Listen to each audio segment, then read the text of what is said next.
মাননীয় সংসদ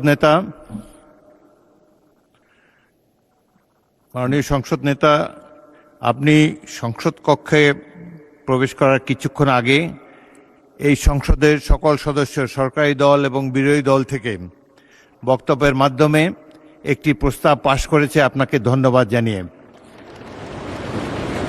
আপনার সাম্প্রতিক মালয়েশিয়া এবং চীন সফরের ফলে দেশের মর্যাদা বৃদ্ধি পেয়েছে বলে সবাই অভিমত ব্যক্ত করেছে এবং বাংলাদেশের অর্থনীতিকে, পররাষ্ট্রনীতিকে এক নূতন দিগন্ত সূচনা করেছেন আপনি এই সফরের মাধ্যমে। সেজন্য আপনাকে ধন্যবাদ জানাচ্ছি এই সংসদের পক্ষ থেকে। Welcome back to this parliament. বিসমিল্লাহির রহমানির রহিম। মাননীয় স্পিকার, যে বিষয়ের উপরে আমাকে ধন্যবাদ জানানো হয়েছে এই সংসদের পক্ষ থেকে, তার জন্য আমি আন্তরিকভাবে কৃতজ্ঞ এবং আন্তরিকভাবে সকল সদস্যকে ধন্যবাদ জানাচ্ছি। মাননীয় স্পিকার, এখানে মূল বিষয় এটি হচ্ছে যে বাংলাদেশের মানুষ আমাদেরকে দায়িত্ব দিয়েছে তাদের স্বার্থ দেখার জন্য। আমাদের দলের অবস্থান থেকে আমরা একটি স্লোগান ব্যবহার করি, সেটি হচ্ছে যে বাংলাদেশ ফার্স্ট বা বাংলাদেশ প্রথম।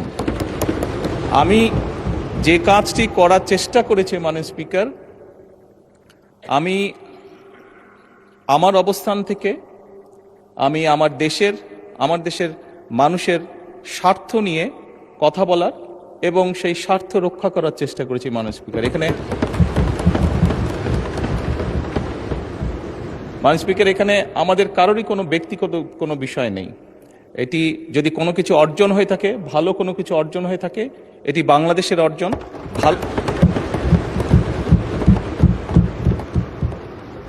এই সফরের মাধ্যমে যদি দেশের মানুষের কোনো অর্জন হয়ে থাকে, সেটি দেশের মানুষের অর্জন মাননীয় স্পিকার।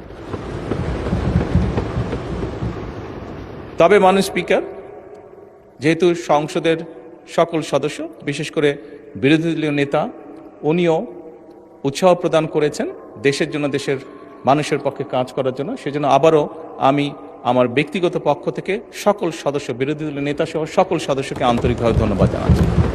ধন্যবাদ।